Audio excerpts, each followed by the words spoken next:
The wagon wheel groaned a final, weary complaint as it settled into the hardened mud of the yard. From the doorway of the cabin, he watched her descend, a woman made of little more than shadow and bone, clutching a small bundle to her chest as if it were the last warmth left in the world. Gideon was a man built of timber and stone, a giant whose solitude was so complete the townsfolk spoke of him in whispers, a creature of the mountain more than a man. He had paid for a housekeeper, a transaction as cold and practical as trading pelts for flour. He expected calloused hands and a bowed head. He did not expect the stillness in her eyes, a quiet depth that had seen too much of the world's cruelty and had refused to be broken by it. Her name was Ada, and the bundle was her daughter, Rose. The arrangement was laid bare between them in the frigid air, unspoken but absolute. She would work for shelter. He would provide it. There would be no sentiment. His home was a shell, a place where grief had long ago scoured away any trace of comfort. He had no warmth to offer, for his own heart was a frozen, barren thing, a landscape of ice and memory he never allowed anyone to cross. He simply nodded once, a curt, dismissive gesture, and retreated back into the gloom of the cabin, leaving her standing under the vast, indifferent sky. He was offering a roof, not a refuge. The first night was a symphony of silence, broken only by the mournful scrape of wind against the log walls and the soft, rhythmic breathing of the infant. Ada moved through the single room with a ghostly quietness, finding a corner for her meager belongings and fashioning a small bed for Rose from a crate and her own shawl. The cabin was immaculately clean but sterile, the air thin and cold with disuse. It was the home of a man who did not live, but merely existed. A tin plate and a single cup sat by the cold hearth. A rifle leaned against the wall, its polished wood the only object that seemed to hold any life. Gideon sat in a worn chair in the deepest shadows, a looming shape that was more presence than person. He did not speak, did not acknowledge her beyond a glance. He was a sentinel guarding a tomb, and she and her child were unwelcome ghosts. Ada hummed a low, fractured lullaby to her daughter, the sound so fragile it seemed to shatter against the oppressive stillness. For a moment, Gideon's hand tightened on the arm of his chair. A sound like that had not been heard within these walls for years, a lifetime ago. It was an intrusion, a flicker of light in a place he had deliberately kept dark, and he felt a cold, unfamiliar resentment stir within him. He wanted the silence back. It was his penance, his shield. But the soft humming continued, a thread of gentle defiance against the crushing weight of his sorrow. Days bled into weeks, each one marked by the quiet, relentless rhythm of Ada's work.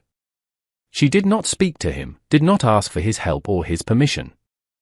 She simply began to reclaim the cabin from the ghosts that possessed it. She scrubbed the soot from the stones of the hearth until they shone, mended the threadbare curtains with neat, invisible stitches, and coaxed a stubborn, pale light into the dusty corners. The scent of wood smoke and old sorrow was slowly replaced by the aroma of baking bread and wild herbs she gathered from the edge of the woods. She moved with a silent grace, her hands never idle. She mended a tear in his coat, leaving it folded on his chair without a word. She found a cracked ceramic mug, and instead of discarding it, she carefully sealed the fracture with pine pitch, its imperfection a testament to her belief that nothing was too broken to be made useful again. Each small act was a chipping away at the fortress of his isolation. He watched her from his chair, a silent observer of this quiet transformation. He had built these walls to keep the world out, to protect the raw, festering wound of his past. But she was not tearing them down. She was simply planting a garden at their base, tending it with a patience that was more powerful than any siege. He felt the foundations of his grief begin to shift, disturbed by the persistent, growing warmth she brought into his world. Gideon found himself tracking her movements, the small rituals of her day. The way she tested the heat of the stove with a wetted finger, the soft frown of concentration on her face as she rocked her child, the gentle way she spoke to the herbs she planted in a small box on the windowsill. He had forgotten what life looked like. He had forgotten the simple, steady beat of a functioning home. One evening, he returned from checking his traps to find a fire crackling in the hearth, a thick stew bubbling in the pot, and his mended coat hanging by the door. He stopped, framed in the doorway, a behemoth caught off guard by a feeling so alien he could not name it. It felt like coming home, a sensation he had long since buried with his wife and son. He looked at Ada, who merely glanced up from her sewing before returning to her work, her expression unreadable. She offered him this comfort without expectation, without demand. It was a gift, freely given, and it terrified him more than any threat. To accept it would be to admit he was in need, that the stone he had made of his heart was capable of feeling anything at all. He ate the stew in silence, but the warmth of it spread through him, a traitorous heat that had nothing to do with the fire. The ice was not cracking, but it was beginning to sweat, the thaw coming from a place deep within him he thought had frozen solid forever. The breaking point arrived not as a dramatic confrontation, but as a thin, reedy wail that cut through the cabin's heavy silence. For hours, the baby Rose had been crying, a raw, inconsolable sound of distress that frayed the edges of the day. Ada walked the floorboards, her own face etched with exhaustion, her gentle rocking and soft lullabies failing to soothe the child. Gideon remained in his corner, a stone statue, the noise grating on him, digging up memories he fought to keep buried. The sound of a crying child was the sound of his own failure, the echo of a loss so profound it had unmade him. He tried to block it out, to retreat further into his cold shell, but the sound was relentless. Finally, unable to bear Ada's weary desperation any longer, he stood. He was a terrifying sight, a man whose sheer size filled the room, his face a mask of grim resolve. He lumbered towards her, and Ada flinched, instinctively pulling the child closer. He stopped, holding out his hands. They were enormous, calloused and scarred from years of hard labor and unforgiving wilderness. They looked as if they could crush granite. Without a word, he waited. Ada hesitated for only a second before her exhaustion won. She carefully placed the wailing infant into his massive palms. The crying stopped instantly. Rose, her small face streaked with tears, stared up at the mountain of a man holding her. Her tiny hand uncurled and her fingers wrapped around his thick thumb. And there, against the broad, unmoving chest of the man the world saw as a monster, the baby sighed and fell into a deep, peaceful sleep. Gideon stood frozen, the fragile warmth of the child seeping through his shirt, a searing heat against the ice of his heart. As if summoned by the shift in the cabin's emotional climate, the world outside decided to turn. The sky darkened to a slate gray, and a bitter wind began to claw at the cabin, its howl a prelude to the blizzard that would follow. Within hours, the world was erased, buried under a thick, suffocating blanket of white. The cabin became an island, a tiny bastion against the fury of the storm. It was in this forced intimacy, this white-walled prison, that Rose's fever began. Her skin, once cool and soft, burned with a dry, unnatural heat. Her breaths came in small, sharp gasps. The storm outside was a physical thing, a force of nature, but the storm of fear that descended inside the cabin was far more powerful. For Ada, it was the terror of a mother, helpless and alone. For Gideon, it was a ghost. He had seen this fever before.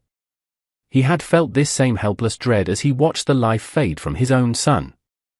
The past he had so carefully walled off came rushing back, and for the first time in years, the stone giant felt the sharp, brutal sting of fear, not for himself, but for the tiny life he had held in his hands only days before. He and Ada were no longer two separate souls sharing a space, they were two people bound by a single, desperate purpose, to keep a fragile flame from being extinguished by the encroaching dark. They worked together through the long, howling night, a silent, frantic pact forged in the flickering firelight. He kept the hearth roaring, venturing into the blinding storm for more wood, his huge frame a bulwark against the wind. He melted snow, his hand steady despite the tremor he felt deep inside. Ada never left the child's side, bathing her forehead with cool cloths, whispering reassurances that were prayers. The silence between them was no longer one of distance, but of shared, desperate focus. As dawn approached, with the storm still raging and the fever unbroken, the walls they had maintained between them finally crumbled into dust. She spoke first, her voice a raw whisper. She told him of her husband, a good man taken by cholera on the trail west, of the whispered judgments of the wagon train, of the fear of being a woman alone with a child in a world that had no place for them. Then, in a voice rough from years of disuse, Gideon spoke. He told her of his Anna, and of little Thomas. He spoke of the fever that had swept through their homestead like a prairie fire, leaving him standing in a world of ash. He described the silence that had followed, a silence so complete he had decided to become a part of it, retreating to this mountain where he could be as cold and empty as his heart. In that dark, storm-tossed cabin, their two immense sorrows met, not to compound the grief, but to finally share its terrible weight. The blizzard broke on the third day, leaving a world of pristine, blinding white. Rose's fever had broken with it, leaving her weak but blessedly cool. The cabin was nearly out of flour, and their small stock of medicinal herbs was gone. A trip to the town of Redemption was a necessity. The journey was slow, the air crisp and cold. When they walked down the town's main street, a path carved through high snow drifts, a hush fell over the few people who were out. They stared, first at the hulking figure of Gideon, then at the pale woman walking beside him, the sleeping child bundled in her arms. From the door of the mercantile, a man emerged, his face a sneer of smug authority. It was Marcus, her late husband's brother. "Ada," he said, his voice loud enough for all to hear. "The Lord has seen fit to deliver you from the wilderness. The child and you will come with me. It is your duty." He reached for her arm, his eyes filled with a greedy, proprietary light. He saw her not as family, but as an asset, a pair of hands to work his farm and a child to be molded. The town watched, a silent jury, their faces a mixture of pity and morbid curiosity. They had all heard the whispers about Gideon, the beast of the mountain. They expected him to do nothing, or to react with brutish violence. They waited for the widow's sad story to take another tragic turn. Gideon did not roar. He did not raise his fists. He simply moved, placing his body between Ada and Marcus with a quiet finality that was more intimidating than any threat. He was no longer a stooped recluse, he stood to his full, formidable height, an immovable object of pure resolve. His shadow engulfed Marcus, plunging him into a sudden, chilling darkness. The air crackled with a tension that had nothing to do with the cold. Marcus looked up into Gideon's face and saw not the vacant eyes of a hermit, but the sharp, clear gaze of a protector. It was a look that spoke of lines drawn and boundaries set. "She is with me," Gideon said. His voice was a low rumble, not of anger, but of absolute certainty, a geological fact. The words hung in the frozen air, a declaration that echoed off the silent storefronts. It was a claim, a shield, a promise. Marcus, for all his bluster, was a coward. He saw in Gideon's eyes a conviction he could never match. He stammered, took a half-step back, and then melted back into the crowd, his authority shattered. The townspeople stared, their understanding of the mountain man irrevocably altered. Inside the store, Gideon purchased their supplies. Just before they left, his gaze fell upon a small, simple silver locket behind the glass counter. He bought it, and as they stepped back into the sunlight, he pressed it into Ada's hand. He did not need to say what it meant. In the silent language they now shared, it was a vow. The journey back to the cabin was made in a new kind of silence.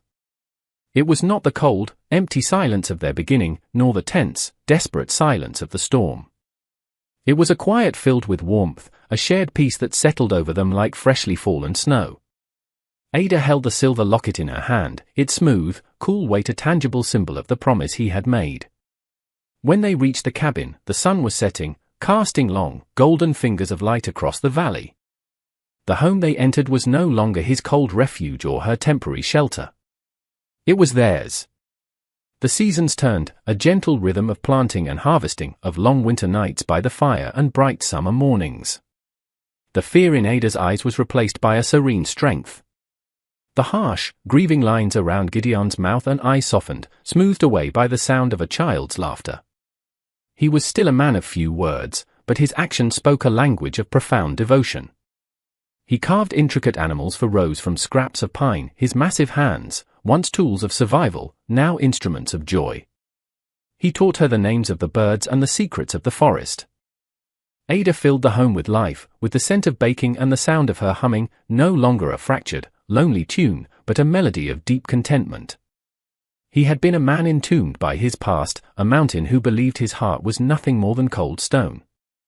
But a resilient woman and her child had shown him that even the hardest stone could be worn away by the patient, persistent love of a family, proving that the greatest strength was found not in a man's size, but in the gentle weight of a child in his arms and the quiet presence of a woman who had taught him how to live again.